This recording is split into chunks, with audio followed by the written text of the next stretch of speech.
Hello everybody. It's been a while. I don't really have much except to say thank you. I know I've been quiet, but everyone here and beyond the group here, y'all have been extremely respectful of my time. Y'all have given me space. I haven't been bugged at all by you, so really just thank you to everyone here. Even during the meet, like every time I would tell Molly, like, not today, tomorrow, not today, tomorrow. Y'all are very understanding. So for the past year, thank you very much, and let's do it. Go ahead, Pat. Very simple question. How are you? I'm good. Yeah, I'm doing good right now. Very indifferent about my results. Kind of being pulled both ways of a little embarrassed, kind of like what just happened, but then also fully understanding of what just happened in the year I've had. So I get it. I've always loved the sport of how fair it is. So I know the timing of the year and what it's been. So I'm proud of myself for the results. Believe it or not, I know it's shocking. I'm not used to the C finals, lane 1, lane 8. So it's definitely something different. Wouldn't have changed anything about this year. Wouldn't have changed anything about the swim meet. The point of these trials is to put the best members on Team USA, and that's what we did here. So I'm just excited for actually starting a season on time and getting back to work. Go ahead, Dan. Just take us through the journey back and how you got to this point, you know, from the last few months. Yeah, I mean, we'll need a little more time than just me standing up here, but it was a really long process.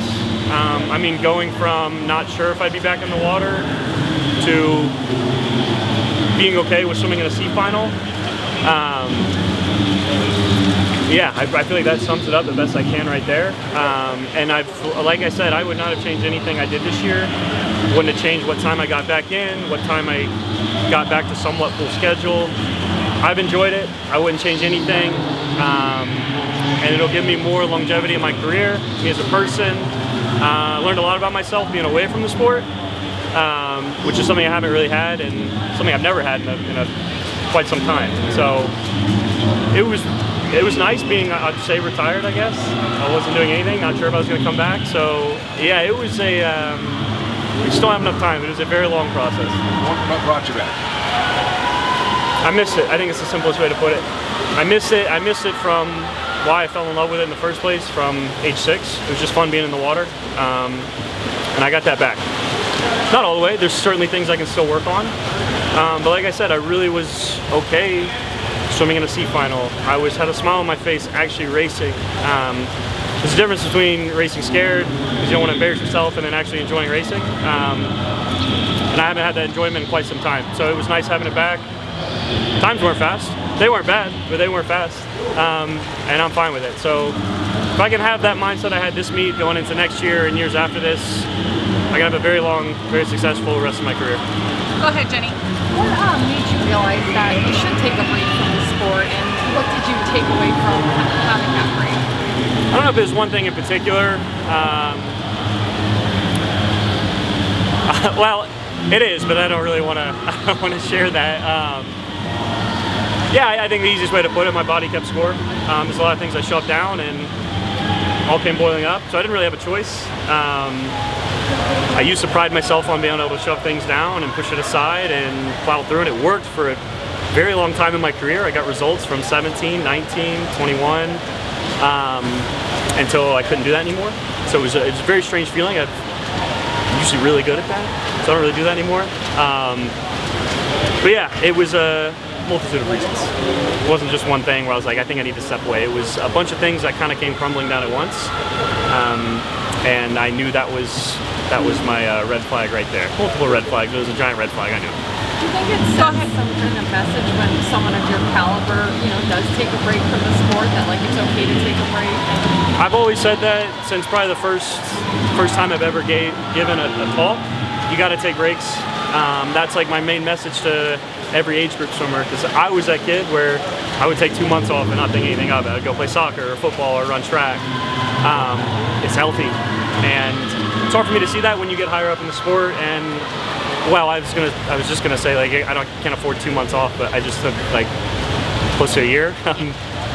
and I needed it. So I don't know what the magic number is for everybody. When I was a kid, it was around 2 months, and this last year it was close to 9 months, so I needed it. I needed every day that I got. I needed every minute I got. I missed it almost every day. I really, really missed it. I miss the little things in the sport. Blowing bubbles, my toes on the grip tape, chlorine, believe it or not.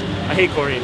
I miss the chlorine, I miss the dry skin, I miss every part of it, and that's how I knew I was ready to get back, because I didn't need to, I wanted to. That's actually the moment I really realized, I don't know what month in this was, but I was mowing. I really like to mow. I got a sweet 0-turn mower. I never forget the spot I was going around, and it just popped in my head like, oh, if I never come back to swimming, I'm gonna be okay. And that's how I knew I was somewhat ready to come back.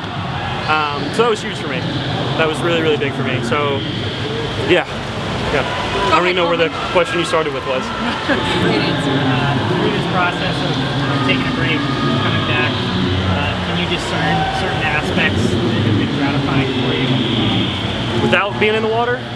Like being away from the water? Just this process, this last year of doing what you need to do for yourself.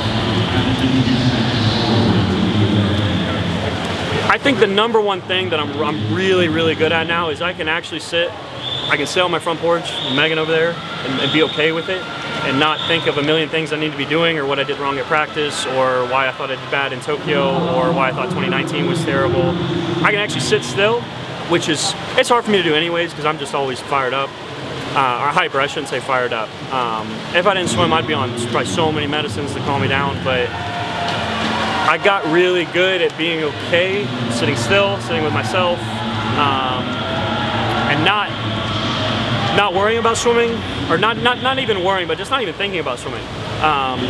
There was other priorities that were much bigger, other things I realized that are a lot bigger than swimming. And like I said, I missed it. I still miss it every day.